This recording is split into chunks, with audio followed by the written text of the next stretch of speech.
Tajnieh diversi twissijiet lil Mario Mallija iżda sfortunatament kellna nieħdu deċiżjoni li ma kienet faċli xejn. Sostna dan ir-rettur tal-Kulleġġ San Albert Patri Aron Zara meta f'intervista ma' Net News saħaq illi Mario Mallija ma tkeċċiex minn Surmast minħabba l-policy inklusiva tiegħu imma għax injora diversi twissijiet illi sarulu. L-issue hija kollha marbuta ma' accountability. Mhix marbuta ma' inklużjoni jew ma' policies ta' inklużjoni, ma' kollha bbażata fuq accountability. Kien hemm diversi drabi il-board tal-kulleġġ ġibet l-attenzjoni lil Mario Mallija fuq ċertu affarijiet. Jidher li dawn il-warnings ma bidewx ħallu frott. Sakemm imbagħad kellna nieħdu deċiżjoni li jinbagħat final warning. U insista illi t-twissijiet u l-pożizzjoni ta' tmexxija kienu ċari biżżejjed u għaldaqstant ma kienx hemm possibilità illi jkun hemm triq oħra. Aħna lenkajna kemm il-darba ġbidnielu l-attenzjoni u tlabnieh ukoll tajnieh iċ-ċans li jagħmel kjarifiċi u jġib l-affarijiet in line ma' dak li beda jitlob il-bord. U kellu ċ-ċans kollu biex dawn jagħmilhom. Sfortunatament dawn ma ġewx kjarifikati daw l-affarijiet. U kellu ċarutant li jekk inti ma tista' tikkjarifika daw l-affarijiet ma jkunx hemm triq oħra li jkun hemm mitmiem tal-impjieg tiegħek bħala kap tal-iskola. Patri Aron Zara saħaq li l-missjoni Dominikana u l-istruttura bil-mod holistika tagħha għandha tiġi rispettata. Ovvjament nżommu f'moħħna li ġifieri il-kulleġġ huwa l-missjoni tal-Ordni Dominikan, ir-rettur qiegħed hemm biex imexxi f'isem l-ordni u l-kulleġġ mhux biss il-binja, imma b'mod holistiku l-kulleġġ kollu huwa tad-Dominikani.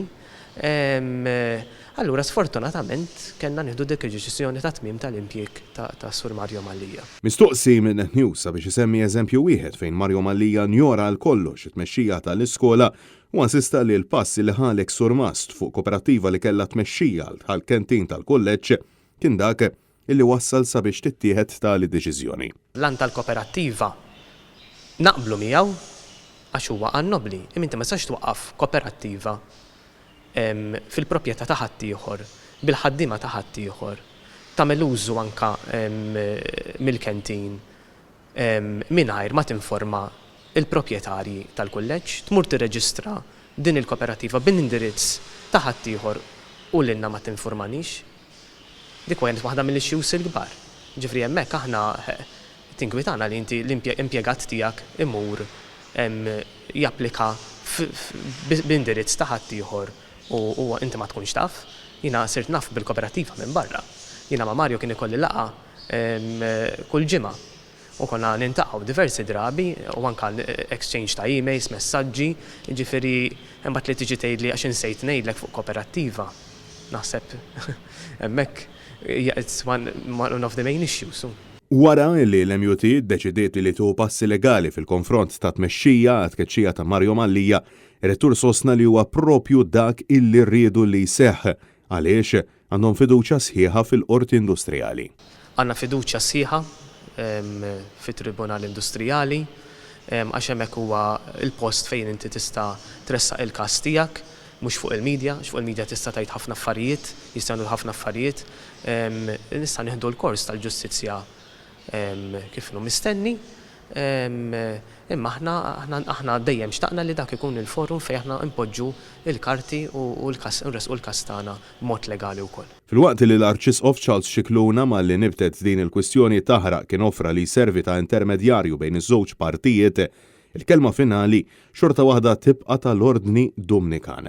Għaliex il-kulleġġ mhux immexxi mill-Arċidjoċeżi Maltija iżda mill-Provinċja Dominikana f'Malta, dan ifisser li d-Dominikani jmexxu l-kulleġġ b'awtonomija sħiħa. Intant minkejja li t-tkeċċija ta' Mallija minn Surmast qajmet furur kemm fost uħud mill-edukaturi kif ukoll mill-istudenti, Patri Aron Zara insista li l-iskola għandha tħares il-qudiem għall-bidu ta' sena akkademika ġdida. Id-deċiżjoni ma kienx faċli, id-deċiżjoni kienet waħda tqila, imma sfortunatament ridet tittieħed. Issa l-punt ta' tluq huwa li aħna nkomplu bil-missjoni tagħna fil-kulleġġ, bħalissa għaddejja ħidma kontinwa biex aħna nippreparaw ruħna s-sena skolastika li jmiss biex Settembru li ġej dak il-bib jerġa' jinfetaħ jilqa' l-istudenti lura fih dan il-kulleġġ u nkomplu nagħtu l-aqwa servizz possibbli bħalma dejjem tajna fil-kulleġġ ta' San Albert mill-1949. Francesco Catania, għall-News.